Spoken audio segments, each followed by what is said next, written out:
This video explains how to use Brickfield Accessibility Toolkit's wizards to ensure that users know if clicking a link will take them to another web location in the same window or tab, or will open a new one. If you have not already done so, it is recommended that you watch the introductory videos, including What is the Brickfield Accessibility Plus Toolkit, and Getting Started with Brickfield before you watch our videos about using this wizard. When links open in a new tab without warning the user, it makes a site less predictable and intuitive to navigate. For users with screen readers who rely on navigational buttons, like the forward and back button, which are not enabled in a new window or tab, this can be especially confusing. Brickfield's Fix Link Targets wizard and Fix Area Targets wizard resolve the issue of URLs opening in a new tab in course content. A link target is a URL embedded in text, while an area target is a URL embedded in an image.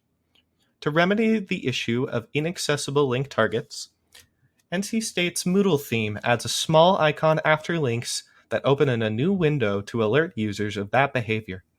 The Brickfield Accessibility Toolkit does not, at this time, recognize this feature.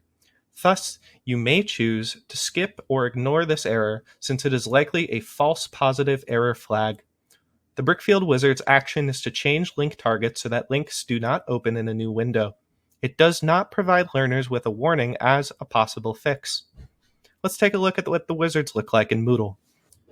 Starting at the main Moodle course page, in the course menu at the top of the page, select More. Then select Brickfield Accessibility Toolkit from the list. Here, click the Go to Wizards button. Let's select Fix Link Targets first. Here we can see the name of the activity or resource with the inaccessible link target, the course it is in, the existing HTML code, and what the wizard wants to update the code to do. We can hide this error by selecting the Hide checkmark to the right, then by clicking the Submit Bulk Fixing button. This is also the same for the Fix Area Targets wizard. This concludes the video on using the Fix Link Targets and Fix Area Targets wizards in your Moodle course. See LearnTech's Brickfield playlist for more videos on how to use other features of this toolkit to improve the accessibility of your course.